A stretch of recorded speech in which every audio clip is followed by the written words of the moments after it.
Muito bem, meus irmãos, mais uma vez estamos aqui para o nosso estudo do Evangelho. Boa noite a todos, boa noite, Nuzélia. Boa noite, Rita. Boa noite a todos. Eu vou fazer uma leitura hoje do livro Pensamento e Vida, capítulo 3, que chama Cooperação. Ele é um pouco grande, eu fiz só, vou leitura de alguns trechos só. Para que alguém dirija com êxito e eficiência uma empresa importante, não lhe basta a nomeação para o encargo. Exige-lhe um conjunto de qualidades superiores para que a obra se consolide e prospere. Não apenas autoridade, mas direção, com discernimento. Não só teoria e cultura, mas virtude e juízo de proporções.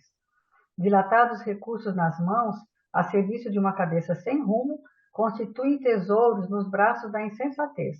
Assim como a riqueza sem orientação é navio a uma troca. Quem governa emitirá forças de justiça e bondade, trabalho e disciplina, para atingir os objetivos da tarefa em que foi situado. Quando o poder é intemperante, sofre o povo em tranquilidade e a mazorca. Quando a inteligência não possui o timão do caráter sadio, espalha em torno a miséria e a crueldade. Daí conhecemos tantos tiranos nimbados de grandeza mental e tantos gênios de requintada sensibilidade, mas atolados no vício. Mais adiante ele vai dizer: na confecção do agasalho comum, o fio contará com o apoio da máquina, a máquina esperará pela competência do operário, o operário edificar-se-á no técnico que lhe supervisiona o trabalho, e o técnico arrimar-se-á na diretoria da fábrica, e a diretoria da fábrica equilibrar-se-á no movimento da indústria, dele extraindo o combustível econômico necessário à alimentação do núcleo de serviço que lhe obedece aos ditames. Mais adiante ele finaliza: quem ajuda é ajudado, encontrando em silêncio a mais segura fórmula de ajuste aos processos da evolução. É a grande responsabilidade, né, do comando, né, de quem está liderando, né? Então, nesse momento, Senhor, nós agradecemos mais uma vez essa grande oportunidade que temos desse estudo do Teu Evangelho de amor, que nos tem trazido tantos ensinamentos e tantas diretrizes. Que possamos, Senhor, no nosso dia a dia, estarmos atentos e vigilantes para colocarmos em prática, para trazermos para a nossa vida diária todos esses ensinamentos. Que Jesus nos envolva, nos ilumine, nos guarde em sua paz e que estejamos prontos para as nossas tarefas diárias. Graças a Deus. Então, a gente vai mais uma vez explicar, né, que a gente faz o estudo do Evangelho de Mateus, versículo a versículo, que a gente chama de miudinho do Evangelho, e numa sequência, né? Que a Luísa fala que já faz há 10 anos, né, Luísa? A gente está um pouquinho atrasado, mas sempre a postos, né? E sempre baseado, né? A gente faz baseado no estudo do Aloysio e ele faz a base da doutrina dos espíritos, de Kardec, da psicografia de Chico Xavier. E algumas vezes a gente coloca alguma coisinha, mas sempre tentando trazer para quê? Para o nosso dia a dia, né? Que acho que isso é importante. Ele faz uma observação que a gente acha pertinente, é que a gente sempre deixa, assim como ele, a gente deixa na descrição dos vídeos a, a bibliografia, tudo que a gente consultou, a pesquisa que a gente fez, até mesmo se uma pessoa quiser fazer um trabalho um dia sobre um tema, né? É um suporte. E o ideal é que a pessoa realmente vá nessa literatura, né? Geralmente esses textos, principalmente do Emmanuel, a gente consegue até baixar em PDF na internet, às vezes a gente tem um livro em casa. Então, são referências que são interessantes a gente pesquisar depois.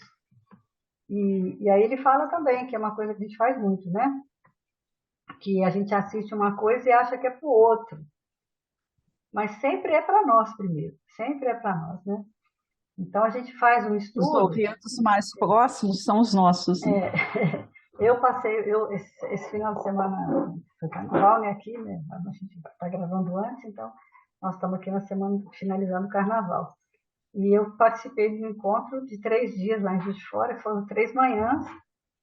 E aí a gente fala muito isso, a gente sai assim, até meio depressivo, sabe? Assim, sai assim, muito reflexivo, mas também depressivo, porque são muitas coisas que a gente vê, quantas coisas que a gente tem que fazer não, né? Porque não tem, esse que é o problema. Eu acho que esse que é a doutrina que incomoda a gente. Ela não manda você fazer. Ela sugere, ela diz que você precisa fazer. E aí, quando você não percebe que é muita coisa que você está além, né? Quando a Aliso fala que tem 10 anos, né? A gente só tem 2 ou 3, acho que nem fez 3 anos, já fizemos 2, né? De estudo online. Então, a gente vai percebendo, né?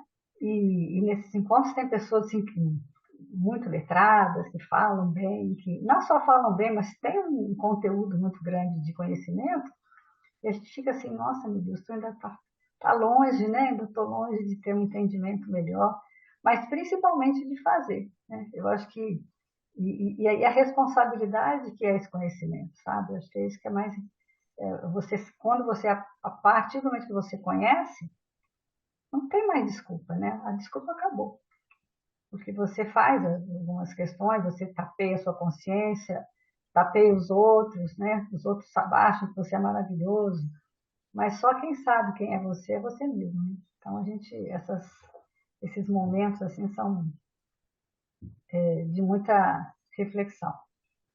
Então E nós estamos, talvez esses momentos sejam realmente, quando você fala assim, só a gente sabe quem a gente é, mas quando você vai tomando contato, né, com o conhecimento e com aquilo que ele te mostra efetivamente, você vai percebendo, né, o quanto você ainda se desconhece, igual esse estudo de hoje, né, que nós vamos tratar do mando, da questão da autoridade, né? Então, o quanto que isso mexe com a gente no sentido da gente ter esse entendimento, que a gente ainda não está tão pronto, né? que a gente já fala assim, não, eu não sou É, assim, mas aí ao longo da sua reflexão você vai, não, sou assim, eu faço é. isso mesmo, faço direto, eu faço até mais do que muita gente, né? Então a gente tem que ter essa sei lá, fazer mesmo isso, que é doído, mas você tem que fazer, né? Felizmente. Então, Uma é, hora de tanto ouvir, de tanto se sentir é, incomodada, a gente se modifica, né? infelizmente é assim. Então, o nosso versículo de hoje, né? Mateus 14, capítulo 14, versículo 10, que diz assim: E mandou decapitar João no cárcere, né? Então, a gente vai, só para lembrar, né? Porque a gente sempre pode ter uma pessoa que não está assistindo pela primeira vez, como ele diz. O que a gente está estudando? Esse capítulo 14 estuda principalmente nesse início a personalidade de Herodes, quando ele manda executar o primo de Jesus, João Batista, que já estava preso, né, no cárcere, e ele faz isso instigado pela sua esposa, que é Herodias, e pela sua sobrinha e enteada Salomé, que ela vai pedir para ele, né, nos versículos anteriores, ela pede para dançar para os convidados, né, da festa de aniversário de Herodes, com a cabeça de João Batista, numa bandeja. E essa é uma passagem bem conhecida do Evangelho, e chega um momento então em que Herodes não tem mais como fugir, ele já não tem mais, vai ter que atender o pedido dela, já que tinha prometido, né? No versículo anterior ele diz a ela que ela podia pedir o que ela quisesse. E aí ele fala assim, quem lê o versículo pensa, né? Quase que poder que se tinha, né? Esse homem ele manda olha, vai lá e mata o cara. E o outro tem que obedecer, porque ele é o rei, né? Ele é o tetrarca. Né? Que tamanho de autoridade é essa, né? Tudo que ele faz, que ele manda, alguém tem que cumprir. Então, aí só que ele vai explicar que a forma que ele mandou matar João Batista, que é a decapitação, é uma forma, na época, né, lógico, é uma forma misericordiosa, porque existiam outras formas mais torturantes.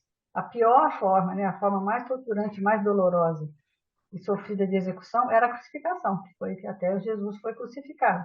Porque além de ser uma coisa que demorava muitas horas, muito sofrimento, também era em praça pública e havia o escárnio, né, das pessoas, né, aquela humilhação de ser executado dessa forma e ainda para todo mundo ver. É uma forma lenta, né?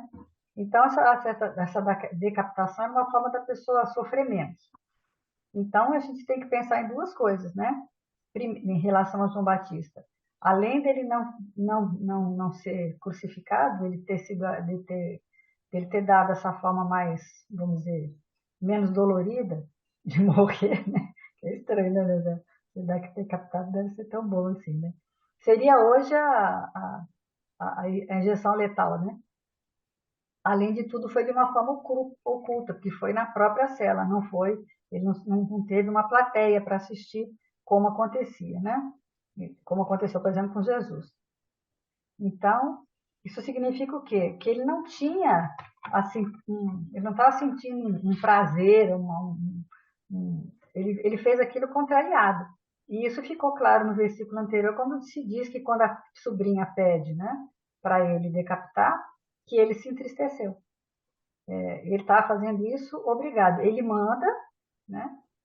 E aí tudo assim, todo mundo que manda está obrigando alguém a fazer alguma coisa. Por isso que a gente às vezes precisa pedir, né? Porque quem manda tá se sobrepondo ao outro de alguma forma, né? Porque o soldado, mesmo que ele não quisesse executar o João Batista, ele tinha que executar, era uma ordem. Né? E ele também, o rei, por sua vez, só estava mandando executar o João Batista porque ele também não tinha força para desobedecer a Salomé e a Herodias. Né? Então ele fala, né, que toda figura autoritária, no fundo, é uma pessoa fraca, uma pessoa submissa a outra pessoa. Né? E às vezes eu fiquei pensando, às vezes, mais antigamente, né, mais assim, no meu tempo, por exemplo, eu me lembro de um senhor que ele tinha família, ele era português, e como assim, aquilo era a maneira dele, a maneira que ele aprendeu dentro da cultura dele de ser, sabe? Então ele era muito rígido com a família, muito sério, muito trabalhador, era aquele cara que tem a responsabilidade de prover a família, aquele provedor. E ele era muito bravo, entendeu? Só que aí, de repente, ele ficou doente, muito doente, sabia que ia morrer, ele mudou completamente, ele passou a ser extremamente amoroso, pedindo para as pessoas para ajudar a tomar conta da família, da filha, dos filhos. Quer dizer, aquilo era uma coisa que não era ele, entendeu? Ele era uma pessoa completamente diferente no seu íntimo. Mas a cultura geral, né? A forma que ele aprendeu a ser pai era aquela. Era de uma cultura os portugueses são muito, né? O europeu, né? Tinha essa coisa. Então ele trouxe isso, ele viu o pai dele fazer, e é assim. Então, quer dizer, às vezes nem é uma vontade mesmo. Então, aquilo, ele era subjugado aqui. Mas eu nunca vi uma transformação. Aquilo me impressionou muito, sabe? Eu era adolescente, uns 15, 16 anos. E eu tinha um contato muito grande com a família. Então, quer dizer, aquilo ele fazia por amor. Aquela rigidez dele era o amor, é a forma dele de demonstrar o amor à família. E então, às vezes, aquilo é uma cultura que está enraizada, que agora a gente já mudou, já tem. E aí também você não pode ir Mas até hoje a gente continua a ter essa visão muito distorcida, né, de autoridade. Ainda mais essa autoridade institucional, quando você tem um prefeito, um juiz, é, um diretor de escola. Então, ele precisa ter muito claro o que é a autoridade, o que é o autoritarismo, que vem assim, dentro do processo evolutivo, né, de uma mudança gradativa. Hoje as coisas já melhoraram muito, mas mesmo assim, às vezes a pessoa está em determinado cargo institucional, ela acha que ela tem que exercer esse tipo de autoritarismo, porque foi o que ela trouxe de herança cultural, né? E o porque que nem a é uma coisa nem sociedade outra, né? ainda acredita, né? Porque agora tem muito pai também, agora sendo amigo, também não é o caso. A gente não pode usar os extremos, né? Você nem pode ser autoritário demais, é o equilíbrio das forças, né? Você tem que ser, pode ser carinhoso com o filho, pode ser amoroso, mas você tem que ter uma autoridade. A criança precisa de uma autoridade, todo mundo precisa ter. Existe, até nas empresas, em qualquer lugar, uma certa hierarquia, uma liderança que precisa ser exercida. A forma dela exercer que é o problema. Né? Então, é, até no livro no Jesus no Lar tem um capítulo que chama de Juiz Reformado. É um capítulo conhecido porque é um juiz que era muito rígido e que aplicava as leis de forma muito rígida e mandava cumprir tudo. Então, as pessoas que o seguiam, a polícia do local, tudo fazia tudo assim. Só que um dia ele sai de casa, porque não me lembro direito a história, que agora que eu me lembrei, eu teria pego, e aí ele sai para acudir um filho, alguma coisa assim, e ele não leva documento, na correria ele não leva. E aí ele é preso na rua, alguém pare, os policiais parem na rua e ele sofre aquele rigor. Só no dia seguinte que ele é solto. Que aí ele fala, não, mas eu sou o juiz fulano de tal, mas os caras não conheciam ele, aí prendem e usam aquele rigor que ele usava para ele. E aí ele vai ser reformado, né? Por isso chama juiz reformado, porque aí ele vê, não, peraí, não é assim que funciona, né? Tem que ter, ele foi assim, execrado, ele foi preso sem ter feito nada, justamente pelo rigor da lei que ele aplicava. E aí ele muda, né? Por conta disso ele muda. Então, muitas vezes, às vezes a gente usa esse rigor, né? Que então, a gente vai falar isso, o que nós vamos falar hoje é esse verbo, né? O mandou, né? Das pessoas que encarnam essa personagem social, do rei, do líder, do general, daquele chefe que comanda. E acho que nós todos somos um pouquinho isso. A gente tem que chegar a essa conclusão que em alguém a gente manda, nem que seja no cachorro. Até com o animal, às vezes a gente é um pouco rigoroso demais, né? Aí ele vai para o Evangelho segundo o Espiritismo, capítulo 9, bem-aventurados os que são brandos e pacíficos, que vai falar da afabilidade e da doçura, é o item 6. Quer ver?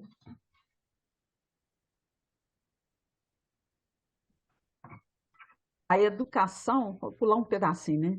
E a frequentação do mundo podem dar ao homem o verniz dessas qualidades, né?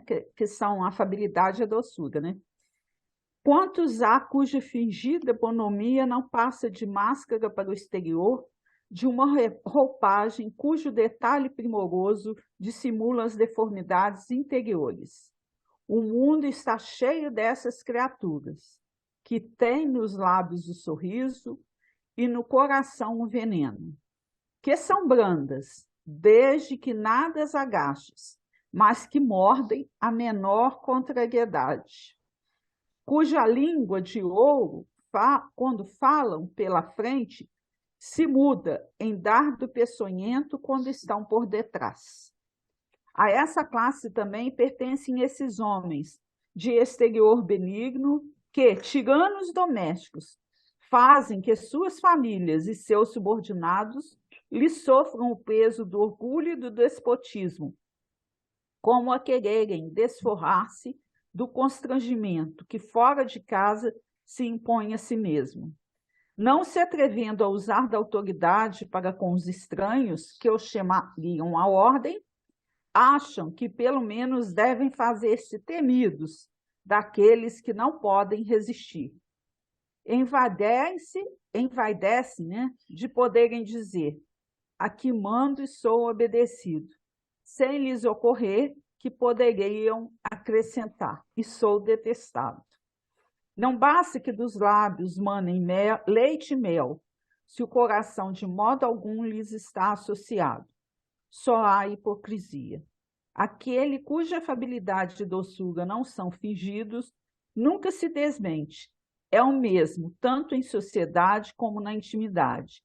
Esse, ao demais, sabe que pelas aparências se consegue enganar os homens. A Deus ninguém engana. E aí essa figura, né? Quantas vezes? Essa figura, às vezes a gente, quando lê, até pela nossa cultura geral, a gente pensa numa figura masculina, né? Mas pode ser uma feminina e pode ser uma criança, e tem visto muito isso. Essa semana eu vi uma cena na padaria que eu fiquei assim impressionada, porque entrou a mãe, eu estava sendo atendida, entrou uma mãe com uma menina. A menina não podia ter 5 anos de idade, não tinha mais que isso. A menina abriu a geladeira da padaria, que é a geladeira que é autosserviço, né? Abriu, tirou aquele negócio, um tipo de guaraná, que não é guaraná comum, é dito, né? Mais ou menos O pessoal finge que é saudável, né? Que não é. Né? Aí é um tipo de um guaraná e pegou uma batata, um saquinho de batata. Não sei se era batata ou batata coisa frita. Aí a mãe falou assim: você não vai levar essa batata. Você não vai levar essa batata. Ela falou 2 vezes. Aí eu estava sendo atendida já, só vi a mãe falando umas 3 vezes ou 4, a batata você não vai levar. Eu não vi, meu velho, o que me impressionou foi isso, a menina dizer nada. Ela não precisou, porque antigamente a criança fazia a boa, eu quero, eu vou. Aquela gritaria, né, que deixa a mãe constrangida e fala, então leva. Não, ela só não guardou a batata, ela manteve a postura dela, olha só, ela só manteve a batata lá em cima do balcão e o guaranazinho e não falou nada. Não falou assim, ah, eu quero, mas eu quero, nada. Eu sei que eu me distraí pagando, porque eu estava na frente, né? Alguém me atendeu enquanto isso. Quando eu vi, a menina estava saindo com batata e com guaraná. Então, hoje em dia, nem birra eles estão precisando fazer. Só precisa manter postura de liderança. Foi só a postura que ela manteve. Também como é que isso é sério. A mãe não teve força. Se ela não ia dar conta de dizer não, tá bom, deixa eu levar a batata. Agora, uma vez que você, uma mãe diz não, você não vai levar, não pode levar. Porque senão. E a criança já sabia disso, né? Porque isso não é a primeira vez, com certeza. Porque se fosse a primeira, a coisa seria diferente. Então, provavelmente, ela já sabe disso. E acontece muito, né? Tem muitos casos assim que a gente vê. De Em pessoas. relação aos adolescentes, né? Quantos pais estão se tornando escravos, né, dos filhos, da imposição, né, desse autoritarismo que eles exigem, assim, pais que estão se endividando porque são incapazes de colocar limites onde os filhos exigem determinado tênis, determinada roupa de marca e eles não reagem a isso, né? Eu acho que a gente confunde muito isso, né? Se eu disser um não, o meu filho não vai me amar. Ou então a É. gente é criado dentro de uma situação assim de maior dificuldade. E aí quer Aí dar para o você, filho que você para não teve. trabalhar seus traumas, aí você quer dar para o outro aquilo que você não teve, e aí você vai abrindo exceções, na realidade, que viram regras, né? E quando você vê, você perde o controle.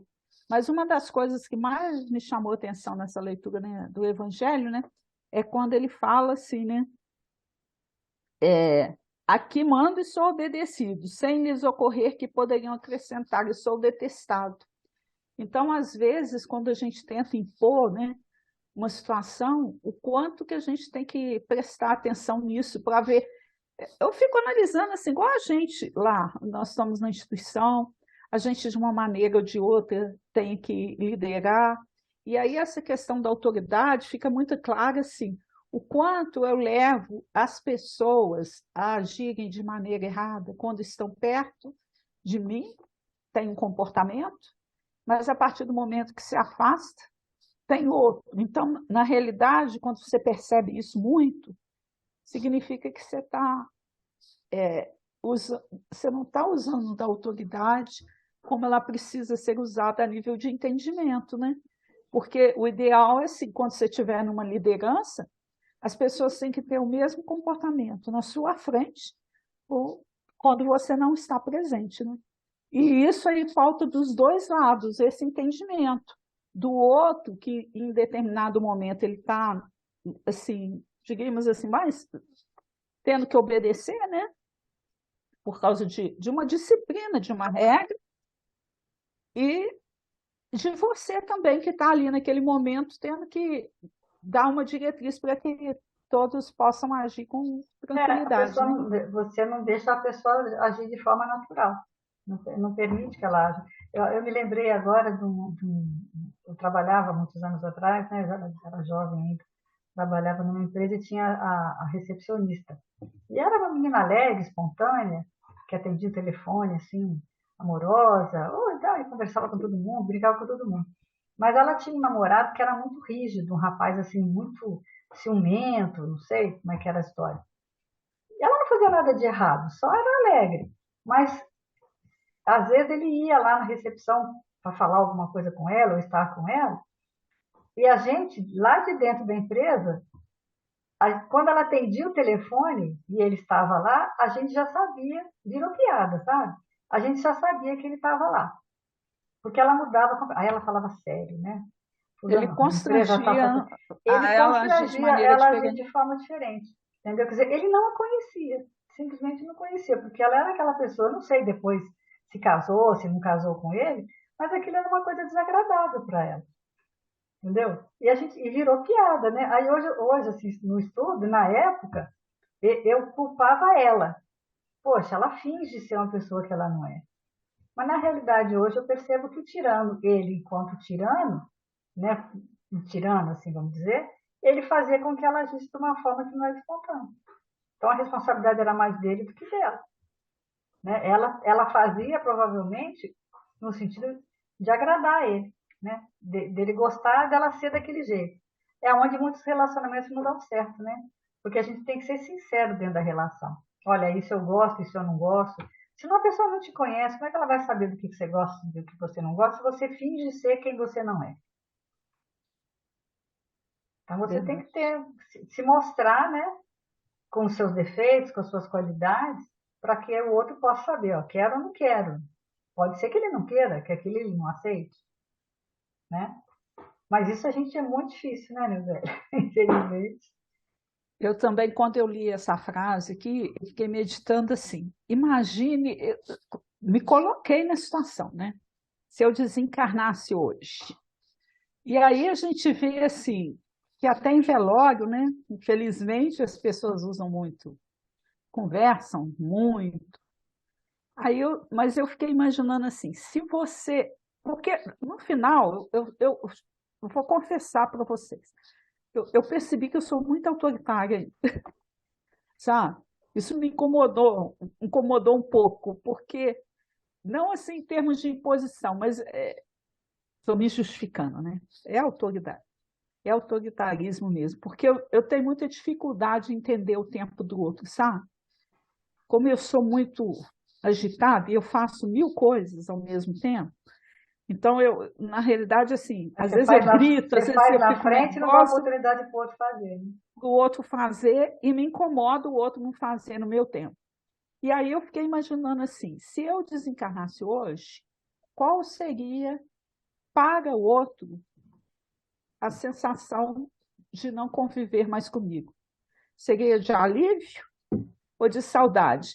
Porque vocês já imaginaram um espírito que desencarna e aí, a maior parte das pessoas não acreditam na imortalidade da alma, e às vezes o espírito está por ali, e ele perceber Que não fez falta, né? que não está fazendo falta e que as pessoas se sentiram aliviadas, Aliviadas. Né? ele não está mais naquele Porque na ambiente ali. realidade as pessoas já ficavam aliviadas quando ele saía, né? Do ambiente. Né?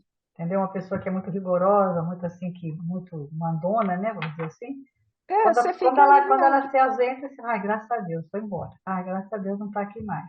Não Agora eu tá. posso fazer do jeito que eu quero, né?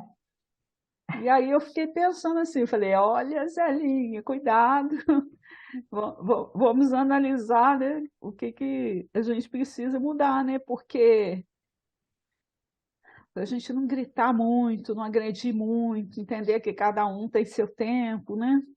É. Eu acho que eu já contei aqui uma cena que eu vi há muitos anos atrás também, que me impressionou bastante, de uma mãe, era um bebezinho, uma criança muito pequena, que a criança bateu nela, sabe?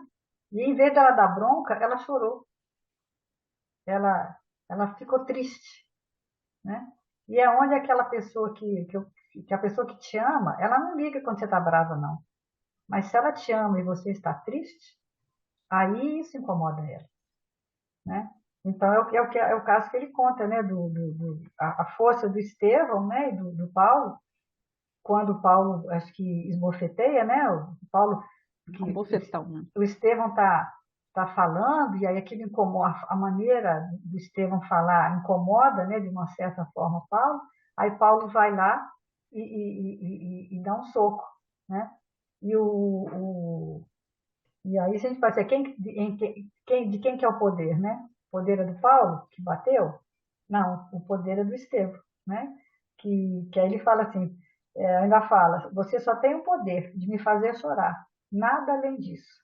Você é tão fraco que a única coisa que você pode causar é dor. Então, quando alguém, ele fala, quando alguém em casa estiver te causando dor, você olha para ele e diz, a única coisa que ele pode fazer é te fazer chorar um pouquinho. Né? Então, e chorar não é o de menos, né? Importante. E aí, e às vezes até com essas pessoas mais rigorosas, que você aprende um pouco mais de disciplina. Que às vezes também você precisa disso, sendo na dose certa. E às vezes até na dose exagerada, acho que eu já contei também, eu tive um patrão que era muito rigoroso. E hoje, até hoje, eu tenho uma memória muito boa para números, porque eu treinei, porque eu tinha que saber CNPJ de cor, das empresas que mais compravam. Se eu não tivesse na palma da, sabe, na língua, né, na hora, ele me perguntava, eu tinha que responder. Com isso eu fui, era horrível? Era, na época eu não gostava não, mas de alguma certa forma, né, o rigor também tudo tem seu lado bom, né? Então, aquela pessoa que prevalece, né, sobre a outra, de uma certa forma, alguma coisa, você tem que tirar alguma coisa de bom daqui. Aí o Aloysio também, né, sugere para nós, né, uma leitura do livro O Espírito da Verdade, capítulo 64, que fala o primeiro, é uma passagem de Mateus, né, 20 e 27. E qualquer que entre vós quiser ser o primeiro, seja vosso servo. Nos variados setores da experiência humana, encontramos as mais diversas criaturas a buscarem posições de destaques e postos de diretivo. Isso aí é muito comum mesmo, né? Que todo mundo, até a gente, enquanto pais e mães, né? O que é que a gente quer, né? Mandar. Mandar evidência para um filho, né? Há pessoas que se enveredam pelas sendas do comércio e da indústria, em corrida em frene, por se elevarem nas asas frágeis da posse efêmera. Muitas elegem a tirania risonha no campo social para se afirmarem poderosas e dominantes. Outras pontificam através do intelecto, usando a ciência como apoio da autoridade que avocam para si mesmo. Temos ainda as inteligências que, em nome da inovação ou da arte, se declaram francamente partidárias da delinquência e do vício para sossegarem as próprias ânsias de figuração nas faixas da influência. Todos caminham subordinadas às mesmas leis, elevando-se hoje para descer amanhã. Então, quem busca essa evidência material, né, do mundo, quer seja pela ciência, pelo intelectualismo e tudo, né, o comércio, nessa corrida em frame, na realidade, assim, todo mundo querendo se elevar, mas vai ter um preço nisso, né? Porque todos nós somos submetidos às mesmas leis, né? O império econômico, a autoridade terrestre ou o intelectualismo sistemático possibilitam a projeção da criatura no cenário humano, a feição de luz meteórica, riscando instantaneamente a imensidade dos céus. Em piores circunstâncias, aquele que proferiu o brilho infernal do crime esbarra em breve tempo com a dureza de si mesmo, sendo constrangido a reunir os estilhaços da vida, provocado por suas ações lamentáveis na recomposição do destino próprio. Grande maioria toma a aparência de comando, como sendo a melhor posição. Então, aparência, né, de comando, né? E raros chegam a identificar no anonimato da posição humilde o posto de carreira que conduz a almas aos altiplanos da criação. Apesar de tudo, porém, a verdade permanece imutável. A liderança real no caminho da vida não tem alicerces em recursos amoedados, né? Não é só você juntar dinheiro que você vai ter essa liderança, né? Não se encastela simplesmente em notoriedade de qualquer natureza. Não depende unicamente de argúcia ou sagacidade, nem é fruto de erudição pretensiosa. A chefia durável pertence aos que se ausentam de si mesmo, buscando os semelhantes para servi-los, esquecendo as luzes transitórias da ribalta do mundo, renunciando à concretização de sonhos pessoais em favor das realizações coletivas, obedecendo aos estímulos e avisos da consciência. E por amar a todos, sem reclamar amor para si mesmo, embora na condição de servo de todos, faz-se amado da vida, que nele encontra seus interesses fundamentais. Aí eu falei, quando eu fiquei pensando em autoridade, né? Aí eu fiquei pensando assim, qual é a única autoridade que a gente tem que copiar e como servindo de guia e modelo para nós, né? Que foi Jesus. Aí eu falei assim, vocês conseguem imaginar? Eu fiquei pensando nisso, está lá no livro Boa Nova, quando Jesus ele faz os convites aos discípulos, né? Então ele convida, Rita, e em momento nenhum deles vacilou. Eles não falaram, não, mestre, daqui a pouco eu vou com você, espera um pouquinho. Eles não adiam, eles não têm qualquer impedimento. Aí ele convida Pedro, venha ser pescador de almas. Aí, eles largam tudo imediatamente. Olha a força moral, né, que É existia. autoridade moral, né? É muito bonito isso. Então, essas coisas assim, dessas evidências no mundo, são autoridades que a gente vai exercer temporárias que vão desaparecer no tempo. Agora, aquilo que a gente realmente conseguir, né, em termos desse poder moral, que o poder é diferente de autoridade, né? Então, só de estar próximo de Jesus, as pessoas se modificaram. E quem não sabe fazer aquilo, como é que ele vai mandar a pessoa fazer algo que ele não sabe fazer?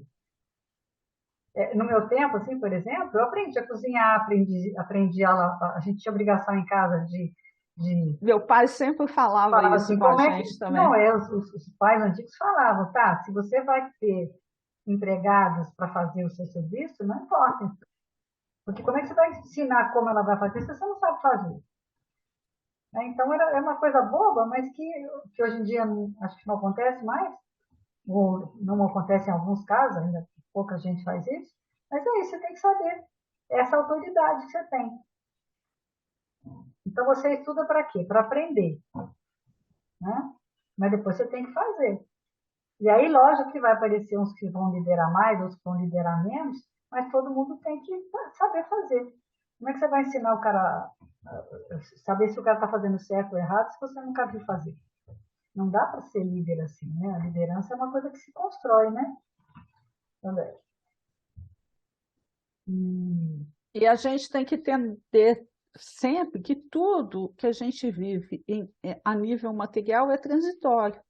Então, que tudo que a gente acha, assim, você está num posto de comando, você está numa situação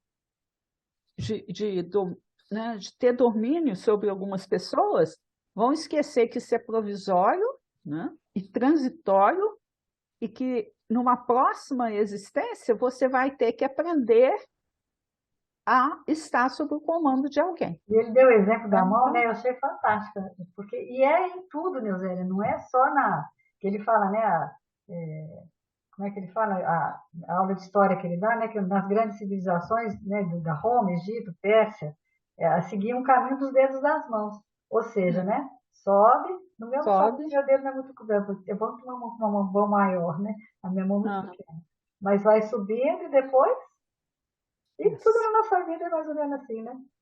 Você tem um momento, né, de início, que vai subir um pouquinho mais e depois vai descer.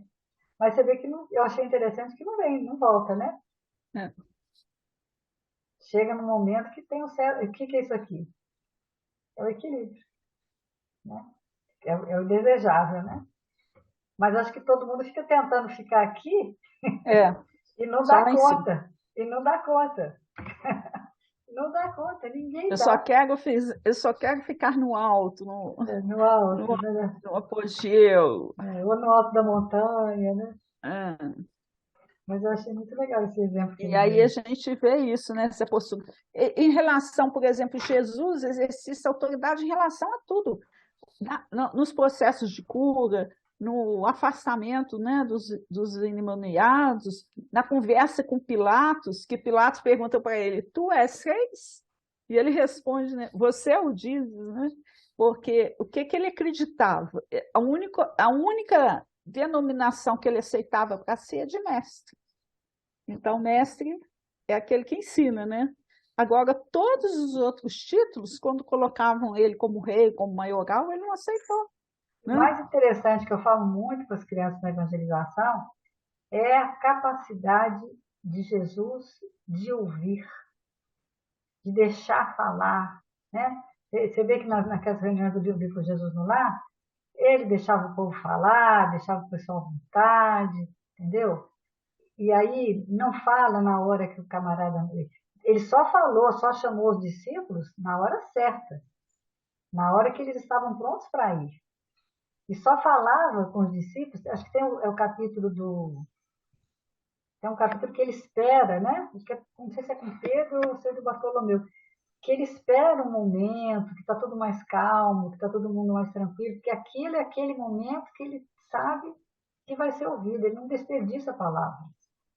A gente, às vezes, quer convencer a pessoa de Na algo mar. na marra, na sua opinião, você não E ouve no ela momento, falar eu no acho que momento dentro disso errado. tudo que você falou, é no momento errado. Porque quando a pessoa já está num barulho, se ela não fizer o silêncio para ouvir, então não tem jeito. Não tem hora, aí é perda de tempo, né? A mesma coisa de falar com bêbado. A pessoa Aí está a gente, embriagada pela raiva, por aqueles sentimentos. E enquanto ela não está assim no momento de fazer, não adianta você tentar, né? É muito difícil. Então, porque ele fala que a liderança, né? Ela, por exemplo, ele fala da liderança, por exemplo, do movimento espírita por Chico Xavier, né? O nome dele ficou conhecido. Tem muitos diretores aí de febre, coisas que não vão ficar conhecidos como o Chico ficou, porque ele tinha essa autoridade moral, né? Essa autoridade mesmo. é porque a autoridade, quando ela não é moral, ela se desfaz com o tempo. E engraçado que esse E estudo, várias vezes também as pessoas, é aquela passagem do Evangelho, gente. Muitas pessoas perdem esse poder transitório e as pessoas que ficam. Você já pensou a vibração negativa que recebe um líder? Né? A vibração de ódio que ele tem quando ele é tirano, quando ele prejudica os outros?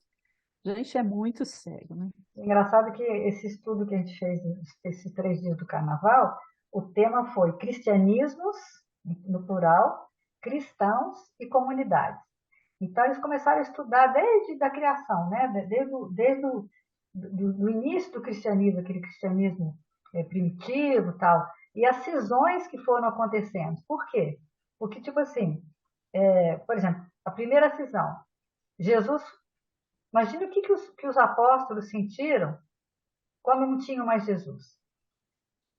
Um sentimento de orfandade, né?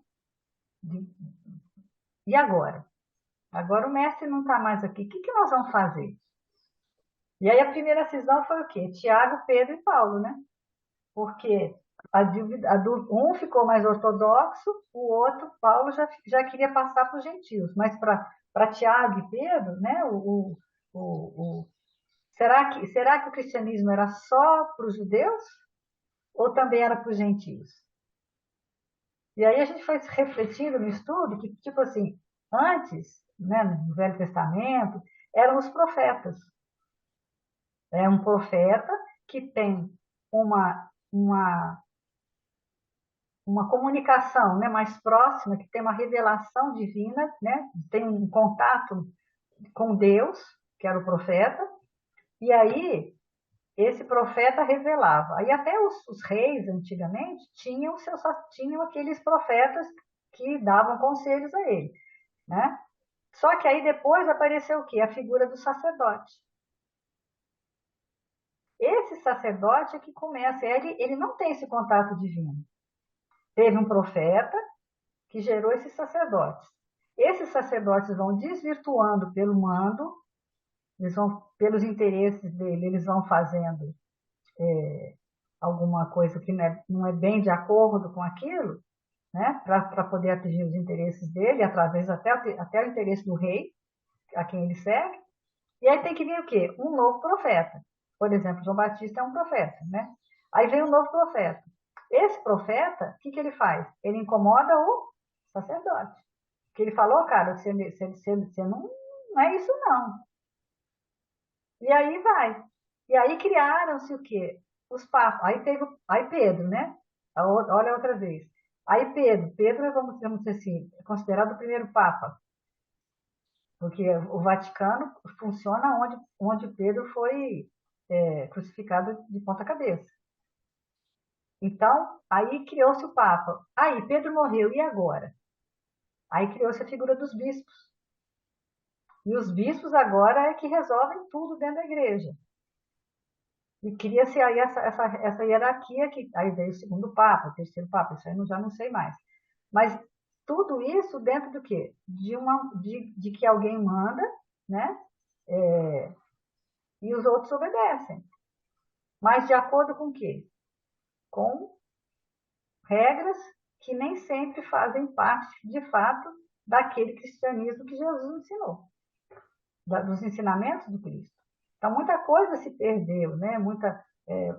Os próprios evangelhos, né? Aí tem os evangelhos, a gente falou muito dos evangelhos, por exemplo, de Tomé, que não é considerado, porque eles foram separando, ó, isso aqui é bom, isso aqui não, isso aqui sim, isso aqui sim não. Então, muita coisa se perdeu pelo caminho. Mas por esse tipo de autoridade, aí criaram-se as leis, os dogmas, as regras, que são regras que a gente, às vezes, são de acordo com aquilo que é interesse deles, de uma situação, e não pelo interesse da humanidade como um todo. Então, quando a gente se sentir realmente que esse evangelho é para todos, para toda a humanidade, que nós somos, independente de sermos cristãos ou não, de sermos budistas, aí você pode falar assim, ó, tem budista espírita, vai acontecer? Né? Porque o espiritismo em si vamos dizer assim, é o cristianismo redivivo que a gente fala, que a gente tenta trazer. Mas dentro do próprio espiritismo ainda tem muita regra, muita lei, né? Muita questão assim de rigor que se criou dentro, que se fez dele uma religião, que não é a proposta inicial, que é uma proposta de filosofia, de estudo, de ciência, que também é religião, mas não só religião, né? Então a gente tem que pensar muito atento nisso. Fala que eu falei demais. Agora ele vai para o livro, né? Palavras de Vida Eterna, o capítulo é o 39, e no Auxílio de Todos, que é onde ele fala assim, ó, pelos reis e por todos os que estão em eminência, para que tenhamos uma vida justa e sossegada em toda piedade e honestidade. O texto começa falando que a gente ora muito, né, pelos aqueles que, os nossos companheiros menos felizes do mundo. Mas aí ele chama, entretanto, o apóstolo Paulo, em suas recomendações a Timóteo, lembra-nos o amparo espiritual que devemos a quantos suportam na fronte a coroa esfogueante da autoridade, comandando, dirigindo, orientando, esclarecendo e instruindo. São eles os nossos irmãos, conduzidos à eminência do poder e da fortuna, da administração ou da liderança, que carregam tentações e provas ocultas de toda a espécie, padecendo vicissitudes que muitas vezes se retratam de lamentável maneira nas coletividades que influenciam. A feição dos pastores demendados, quando se não comprometem dos deveres que lhes são próprios, sofrem perturbações aflitivas que se projetam sobre as ovelhas em que eles recolhem a atuação, criando calamidades morais e moléstias coletivas de longo curso que atrasam a evolução e atormentam a vida. Não nos esqueçamos, pois, da oração pelos que dirigem, auxiliando-nos com a bênção da simpatia e da compaixão, não só para que se desincumbam zelosamente dos compromissos que selam a rota, desculpe, mas também para que vivamos com o sadio exemplo deles na verdadeira caridade uns para com os outros, sob a inspiração da honestidade, que é base da segurança em nosso caminho. Eu achei essa leitura extremamente atual, né? Olha a expressão. O Emmanuel, eu vou te falar, assim, eu fico assim, as palavras que ele usa, né? Aí ele fala, afeição de pastores demendados quando se compenetram dos deveres que lhes são próprios. Então, sofrem perturbações aflitivas que se projetam sobre as ovelhas que lhes recolhem a atuação, criando calamidades morais e moléstias coletivas de longo curso, que atrasam a evolução e atormentam a vida. Gente, olha a responsabilidade de quem está na liderança. E isso aqui é tão atual, mas tão atual. Né? As vibrações, né? A gente sabe disso, a vibração que você envia, que quantidade de vibração que, por exemplo, um presidente de um país, sendo amado ou odiado, né? E a gente está vivendo a situação que metade ama, metade odeia, então ele recebe isso tudo. Que carga é essa, né? Ele até fala, né? Você olhar o antes. Eu tive curiosidade de ver algumas fotos de antes e depois de presidentes.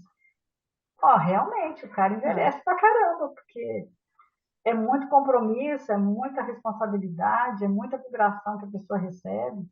É vibração pesada mesmo, né? De críticas. Porque se o cara pode fazer tudo certo, de repente, se ele errar 1 milímetro, tá crucificado, né? É literalmente crucificado, né? Então, é um peso, né? E você vai responder, né? O quanto você vai arrastar junto com você. Então, rezem pelos dirigentes, inclusive os dirigentes de instituição de longa permanência para idosos. É isso que eu ia falar. Eu acho que eu falo, né? falou muito, cuidado com aquilo que a gente deseja, né? Para a gente entender bem as fragilidades que a gente tem ainda, porque às vezes a gente está desejando liderança, poder, autoridade, mas você tem condição de assumir isso sem errar? Não, né? é onde está a frase de Paulo, né? Senhor, que queres que eu faça? Tem situações que a gente vive que é muito complicado, né? Está lá, né? Na secretaria lá, Senhor, que queres que eu faça? Não é à toa que o lá chama lá Cristão Paulo de Tarso, né? Eu faço, essa leitura eu tenho tanto aqui na minha casa, no meu quarto, quanto lá no nosso quadro de avisos lá, e todos os dias eu levanto e pergunto, o que queres que eu faça? E eu tenho muita dificuldade em ouvir o que ele espera, né, realmente, que a gente faça. Porque aí a gente vai lidando com tantas situações, tanta diversidade, né? E às vezes a gente fica muito confuso em relação a isso, né? Mas essa busca tem que ser constante e a gente para caminhar, né? Vamos lá? Encerramos, né? Está na hora. Aí eu escolhi também hoje, está no livro do Cassimiro Cunha também, está no livro Coletânea do Além. É na missão do bem. Eu acho que é essa missão que todos nós temos aí pela vida fora, né? Se vais a missão do bem, destrói a sombra e a incerteza, repara as lições do Pai no livro da natureza. A terra do lavrador, que produz e que prospera, não prescinde, em parte alguma, do arado que a dilacera. A semente destinada às forças de luz da vida precisa morrer no fundo da cova desconhecida. Se progride em torno à casa, o mato bruto, incremente, ninguém dispensa o recurso da enxada benevolente. Na colheita rica e farta, a golpes de segador, a farinha delicada passou no triturador. O pão, singelo ou fidalgo, que abençoa a refeição, foi cozido devagar, ao calor da alta expressão. Toda vinha de esperança, de alegria, de fartura, exige do vinhateiro as chagas da podadura. A mesa, o leito, a poltrona, que servem todos os dias, passaram pelos serrotes das rudes carpintarias. Ouve, amigo, e atende à luta. Que seria do trabalho se a bigorna escapulisse das vivas ações do malho? Que seria da candeia, no instante justo de arder, se o óleo fadado à luz quisesse permanecer? Se vais à missão do bem, não ouvides, meu irmão, que o suor gera o serviço em busca da perfeição. Consome-te no dever, sê tu mesmo a claridade.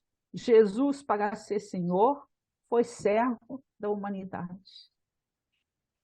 Possamos ter uma semana de muita paz e sintonia com o Mestre, né? Para usarmos essa sermos mais autoridade. obedientes, né? Mais obedientes e menos mandões. Vou saber mandar, né? Usarmos essa autoridade que a gente precisa ter, porque na nossa vida toda hora a gente precisa exercer essa autoridade, mas entendendo, né, que a gente precisa ter muita humildade nesse caminho. Paz e luz para todos aí. Até semana, se Deus quiser. Até semana.